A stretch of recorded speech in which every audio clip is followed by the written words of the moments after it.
Welcome to Sauce Talk. I'm Shannon. And I'm Jessica. And we have an amazing guest today. Amazing. His name is JJ Woods. He is an American Ninja Warrior. And he is also a part of a foundation called Ninjas for Black Lives, which is what we're going to be talking about today. So JJ, say what's up. What's going on, guys? Good to be here. Good to have you. We're so excited to have you on. I think you have a lot to say. We love that you use your voice with the platform that you have as an American Ninja Warrior. So tell everybody a little bit about yourself, because you know everyone knows about American Ninja Warrior, right? And you have 26 now, right? And now everybody knows about it. So it's funny because I never expected to get into Ninja Warrior in the first place. I grew up in Denver, Colorado, and I moved out to South Florida, and I started teaching at this gymnastics facility. And one thing led to another. We were working on projects, and then I was contacted by Ninja Warrior back in 2011, and they invited me to the show. I had no idea what it was, no clue what it was. I never heard about it, so I said no. So I trained one of my friends, Flip Rodriguez, for the competition. He ends up killing it. As I told myself, I was like, if I trained him and he did that well, maybe I can do pretty decent myself. I'm not gonna let him take all the limelight. So I went out and I started competing, and ever since 2012, with the exception of 2 competitions, I've been involved for the longest time. So it's some members of American Ninja Warrior that team together to bring ninjas for Black lives. The ninja community in general is very diverse, but it's very inclusive. You know, no matter where you are, we're very welcoming. You know, it's because the sport, it didn't used to be that popular, and when it blew up, the core still stayed as what it was.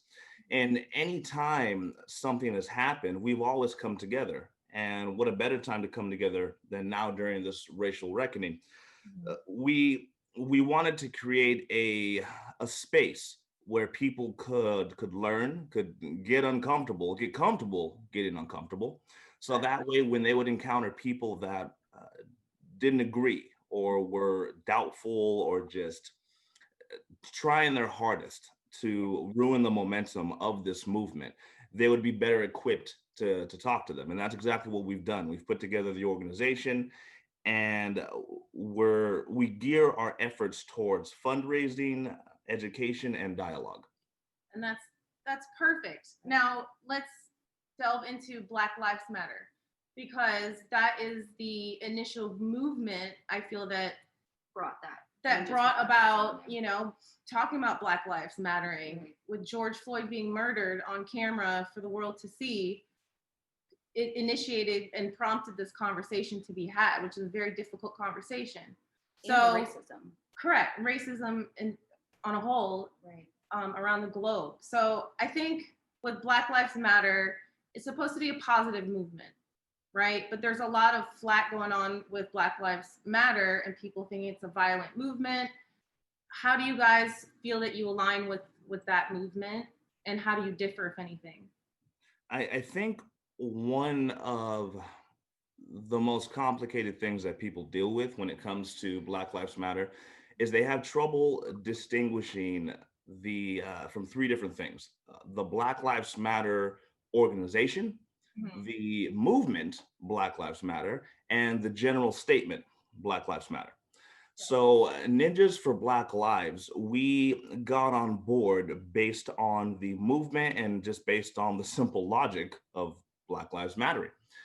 And anytime you're talking to somebody that wants to judge an entire organization based on those few bad apples, you're not going to have a productive conversation. You know, you have to, that's what our dialogue foundation is geared towards, or our dialogue branch.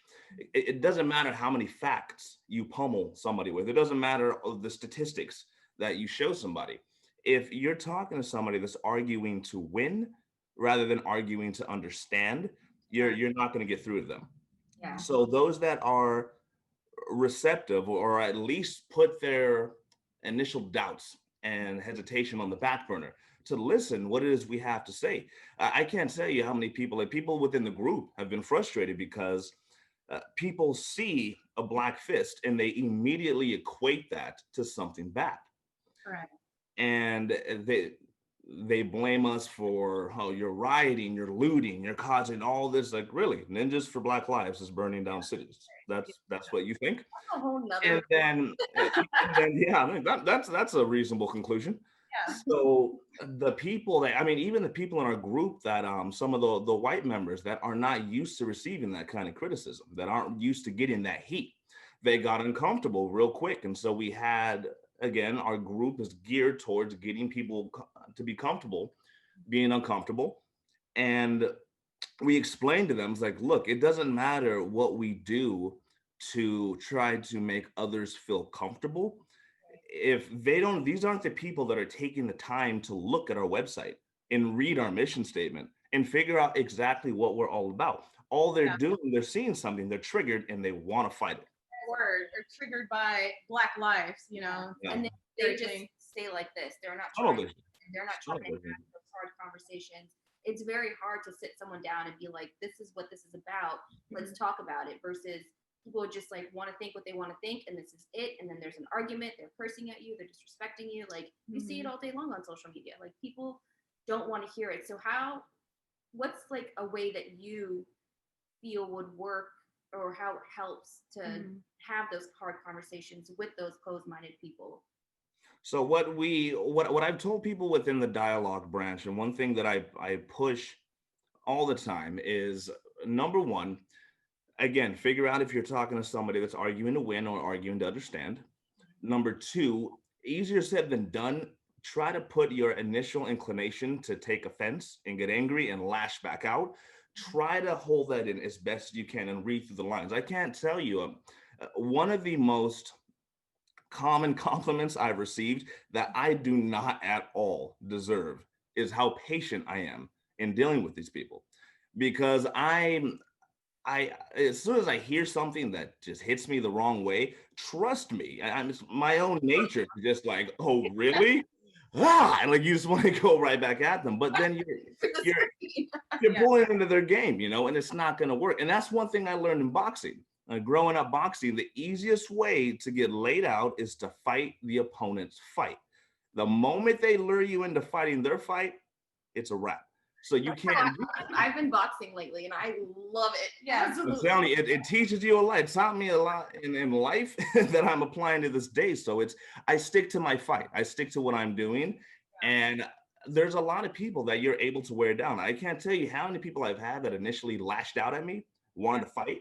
And then after I kind of calmed them down, they're, oh, okay, I see what you're trying to say. Because you can't, it would be nice in the perfect world if somebody said, hey, so I don't entirely agree with what I've seen so far, but I could be wrong. Could you tell me what's going on? Like, that doesn't happen. That level of empathy is non-existent. Had to go in 2020, you know, because of what happened in with George Floyd, and I feel that it just made people realize, like, I have not been paying attention to all these, you know, injustices and the inequality and the suffering that people next to us every single day that we see, we work with, neighbors with, that might be going through. And just because it doesn't happen to us, it doesn't mean it's not happening to other people. Correct. That brings up a good point of systemic racism, right? Because it's in law enforcement, it's in our education, it's everywhere. And so it's kind of battling the people that don't even believe that exists, right? We've had a Black president, so we no longer a racist society, which is not true. You know, I experienced racism. I sound articulate. I sound like a white person. So, you know, I talk to people on the phone, and their reaction when they see me, they're like, oh, I didn't know. I mean, that's a small... Your name is Shannon Arnold. Yeah, you can get any more Caucasian than that. But, you know, my point is like, that's a small level of racism, a nuance of it. That book, Stamped from the Beginning by Ibram X. Kendi, he has this chapter in it. It's called The Extraordinary Negro. And it's talking about Barack Obama. So the reason why Barack Obama was so incredible, when aside from the fact that he is just a great man, incredible politician, and just as empathetic as they come, that's not why he was really accepted, or why it was just such a shock for him to take the national stage. So in the history of racism and assimilationism, the the way people tried to fix the problem was called uplift suasion. And uplift, that was one of the ways. Uplift suasion was the belief that, like you said, if you act, if you speak, if you're articulate, if you dress a certain way, if you pretty much don't do anything that doesn't make anybody else outside of that culture feel uncomfortable, then you're doing a good job, you know? So the fact that we see a black man that can take the podium and is well spoken, it's mind blowing. There are thousands how of them. incredible. It's like finding a unicorn in some people's eyes, and that's something like that. Yeah, you may vote for that person. So you voting for Obama, and again, not saying this is everybody's mentality, you voting for Obama, yet at the same time being shocked that a black man can be so intelligent. I mean, that's the conflict right there. It's one of those, it's deep seated. Right. And it's been taking place since people look at it and they think, oh my God, slavery, let's you got to get over slavery, or segregation, all that. Like, people are alive today that were dealing with segregation. It is not that long ago. No. And to have the mindset that these policies that were implemented, and a lot that still are, just the evolution of racism, is not affecting people nowadays, it's a very, very closed-minded and ignorant way to look at it. Yeah, it is for sure. And so how are you guys combating that with open dialogue, combating that with education, and fundraising? Because it's important to contribute to the community, but it takes like one-on-one conversations, group conversations. It's a lot of work. And it really is. It's not easy to do. And if there's anything that I've learned, it's desire to want to help. It's a heart condition. The desire to want to change. It's a heart condition. It doesn't matter what facts you give to somebody, what you show them, or how kind you are to them. If they're not willing or ready to learn, they're not going to learn. They're not going to listen to what you have to say. That's a good point. I don't know if saying waste of time, but you want to be able to communicate with people that have some sort of willingness to understand or listen or learn. I mean, there are quite a few people that are going to be stuck in their ways, and they're not ever going to change their viewpoint. So that shouldn't be a discouragement, but no, it can be, and I've tried to convince a lot of people on our team not to let it, because at the end of the day, even if you don't have the best interaction with somebody, or you're not received as well as you would like to have been, the key is to plant a seed. Now, you plant a seed. I can't tell you how many people initially had a horrible mindset when it came to race and racism and the whole issue of systemic racism. And they realized, like, looking back, like, people that were so patient with me and understanding and kind to me, I was disrespectful to them. I disregarded their feelings. I could care less about them. And even still, they still treated me with respect. They were still understanding. And that's the important thing to do. It's unfortunate that as a person of color, we're kind of automatically seen as an ambassador to the entire race. correct. So somebody's interaction with us will determine how they view people like us when they encounter us in the future. Or a bad interaction with a person of color will automatically have somebody thinking, oh, well, all the stereotypes are true. So it's not easy, and it's unfortunate, but you know what? If you're planting a seed just through your actions and just being understanding, whether you get somebody that's receptive or not, when if they do come around, they'll remember you. They'll remember you. They'll remember what you the respect you gave them, even if they weren't willing to reciprocate. Amazing. It does take a lot of work, obviously. I mean, especially because you're trying not to tiptoe over. You guys are on a Yeah. I'm network. on eggshells, Very legit. careful what you guys say. that's true. Getting approval for that Yeah. support. And the thing that's unfortunate, what makes it so hard nowadays is we live in a society where people put more stock in opinions than facts. True. You know, it's very clouded because opinions Yeah. and facts are very all over the place now, especially because of social media, right? It's got to be facts over feelings. Like people, Yeah. especially now, I mean, people are just so emotional, and every decision is based off of their emotions or how they feel or what they think about something or someone. Mhm. And the facts are there, but people don't want to see facts. People just want to go based off of what they feel.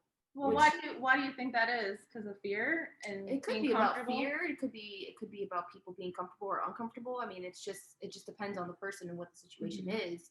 But I mean, I like my big boss is always like facts over feelings. Yeah. You know, and I'm like, your feelings. This is the facts. and that's how it's social media definitely has made that feeling a lot more prevalent, because at one point in time we would surround ourselves with people that we cared about and that cared about us, but they didn't necessarily agree with us. You know, one thing that I'm most fortunate about my parents, what they did to me, they always had my back, but they didn't always take my side. You know, if I was acting a fool, or if I did something, or if I was in the wrong, yeah, they didn't mean they didn't love me anymore, but they're the first one to tell me, look, you're in the wrong, and I love you, but you're being an idiot right now. And nowadays, it's not like little Johnny and Susie can do no wrong, you know? And in social media, when people are following you and when you're following people, you're not following people because you don't like them and don't agree with them, or they don't vibe with your vibe.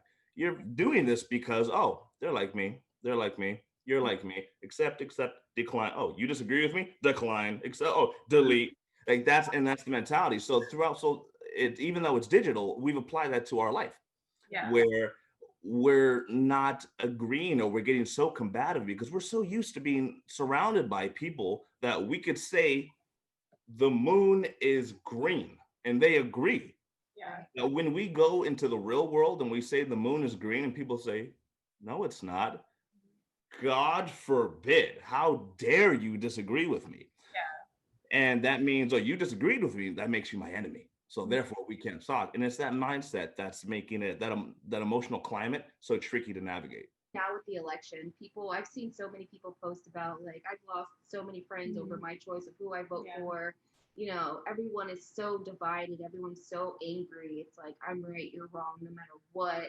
Like, how do you feel about, like, how do you feel about that and how people act? Because I know some of your posts, like, you've been attacked by people and they say some crazy things. And you know, how would you guys, for Ninja for Black Lives, really kind of break that the judginess, the hatred, the separation, the, you know, like the racism? How would you guys really try to push that out after the election?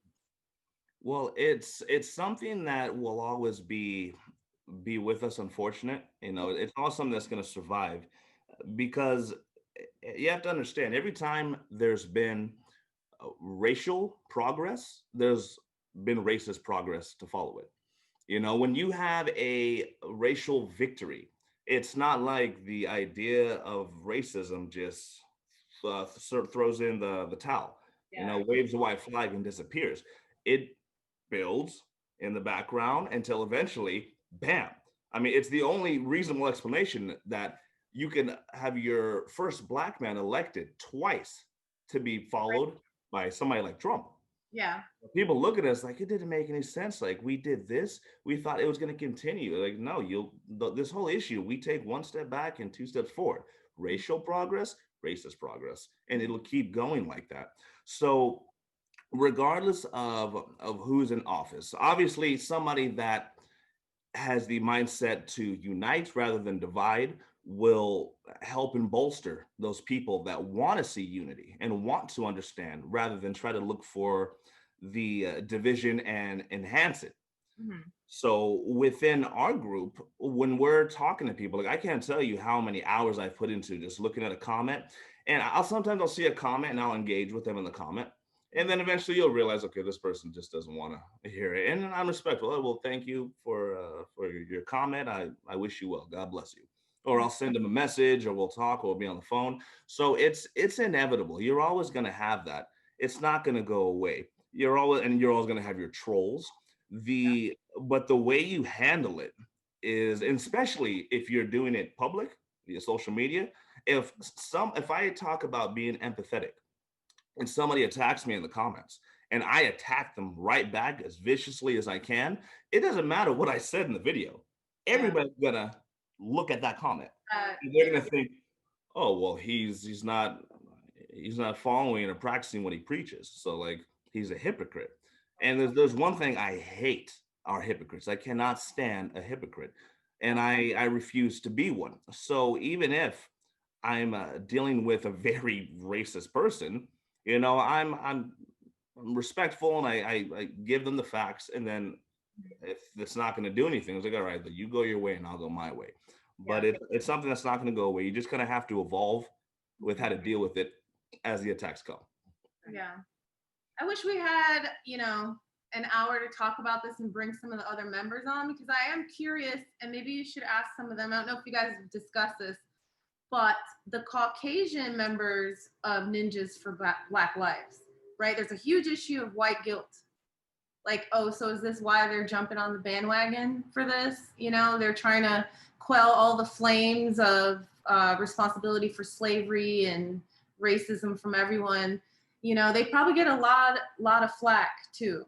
I think all white people support any blacks, any black people of color. I think that's the problem, is that people are defeated no matter what. So if there's a white person supporting BLM, oh, they're doing it because they just want to be there, or they want to be a part of it, but they're not really, or look cool. Yeah, or just do it for the gram. So it's like, like no one gives anybody a break. Yeah. Like no matter what someone does, your intentions are wrong, but they don't know what their intentions are. Yeah. So it's like white people will never win, black people will never win, Spanish people will never win, because everyone's so damn ignorant. Like, just accept what somebody wants to do. If they want to be there for Black Lives Matter, let them be there for Black Lives Matter. Why does it have to be an excuse? Yeah. Why does it have to be white guilt? Why does it have to be black guilt, Spanish guilt? Like, why does it even have to? That makes sense. Like the question that you had asked me before, that's another thing that we're careful about. Like, it's people that are, I have a lot of respect for a white person that can come to me and say, look, like I didn't realize all this was going on to this level. So let's talk. Let's figure out what's going on. Like, I have a lot of respect for that person. And also, like you said, some of the people that attack you, they don't know what they're mad about. No. They have no idea. Like, somebody that's mad at me talking about Ninjas for Black Lives because somebody that happened to be at a protest with BLM members, but themselves was not with BLM, and destroyed a building or a car because of what they did, NFBL is bad. Yeah. So people are getting mad at you. It's like somebody outside hits my car and I start screaming at you two. It's like, how is that your fault? What did you do? You're not perpetuating it. And people have that mentality of, oh, you're perpetuating, you're making it worse.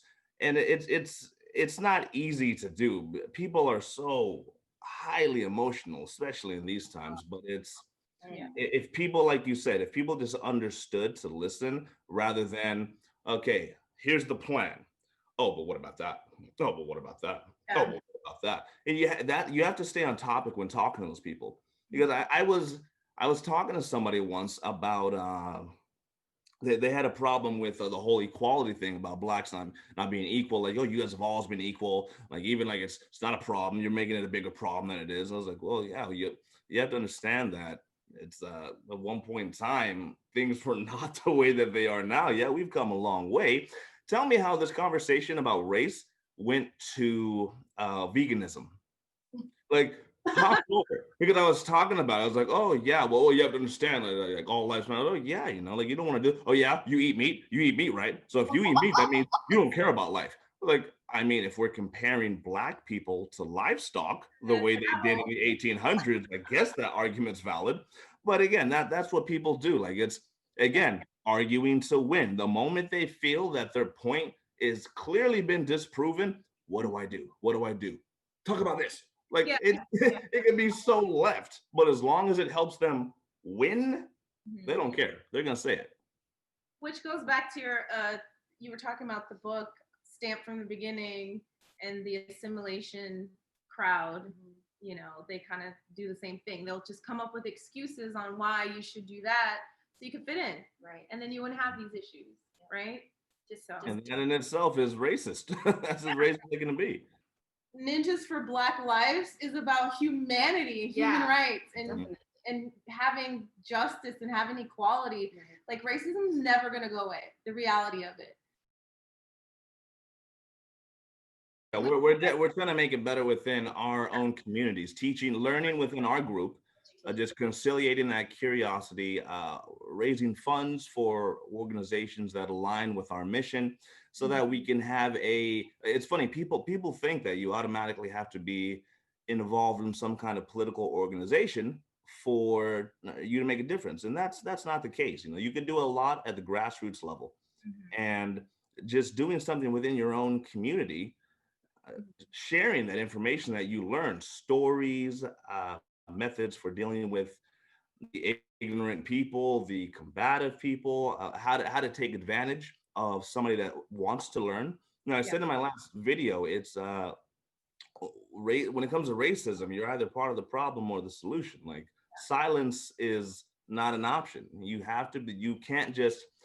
I get the biggest kick out of people that they'll watch sports and they'll watch this, and then they'll see somebody talk about race. And, keep politics out of my football. Keep politics out of my It's like, how is that? Like, God forbid somebody mentions that. Like, you don't care if there's a half-naked girl advertising Corona, but God forbid somebody gets on the TV wanting to talk about something important.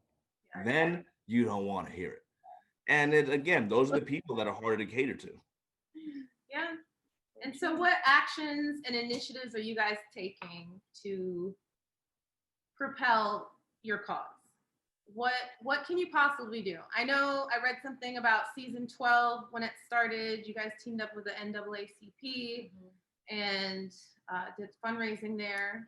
So we got with the NAACP Legal Defense Fund, and that was the main pledge that we had, and that's how we were getting all the funds and everything together. And every few weeks we put up a different organization. Again, it's all about finding those organizations that align with our mission. Correct. Because we would like to raise a lot more, obviously, but it takes time. And it's getting people engaged everywhere. That's how you make the difference. You know, it's not gonna, if I'm doing something on my end and two other people are doing something on there, and that's great, you know, you're working. But if we can get an exchange of information going, so that way, maybe I don't know how to go about something, but within our group, NFBL, we're able to throw the idea out there and be comfortable. Like, say something that maybe if I were just to put it on Facebook and get attacked for it, when I put it in the group, they can look at it, take it with a grain of salt, figure out, okay, what is you? All right, why don't we go about it this way? And I think that's what's been the most helpful. So one thing that we'll do, we all let each other know when we have a new post. When somebody's going to put a new post, especially when it's something that's racially charged. So we're on the lookout for those trolls.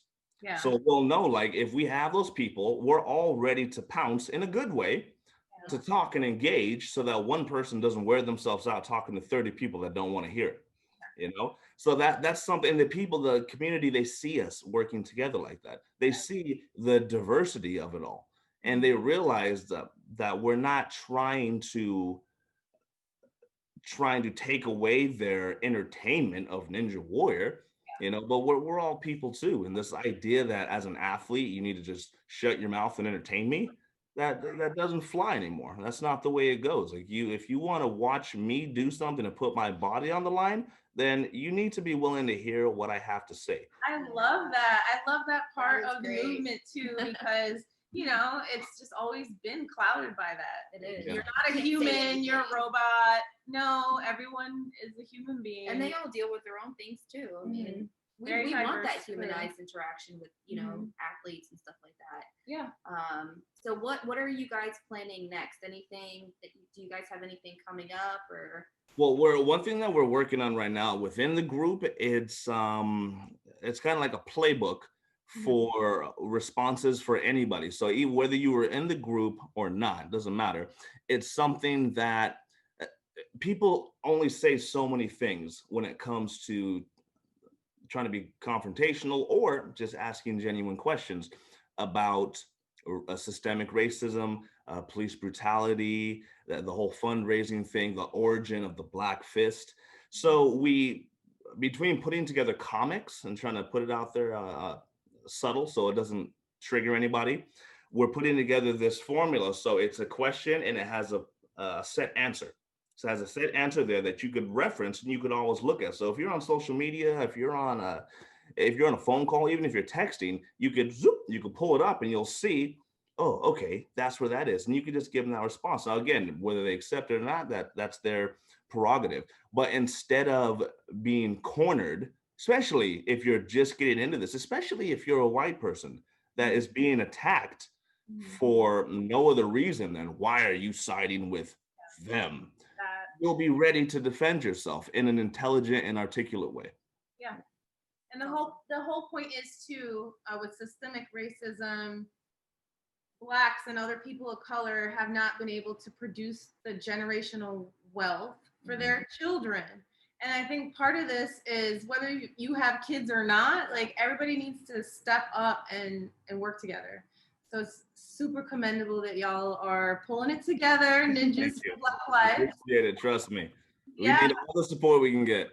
Yeah, we love open dialogue. You know, that's sure. part of our mission statement. We love that. And so it would be interesting to have people comment on our conversation, you know, reach out to you. We're going to post all the links once we post this video with you so people can reach out and find you guys and support you. For sure. We'll help each other out.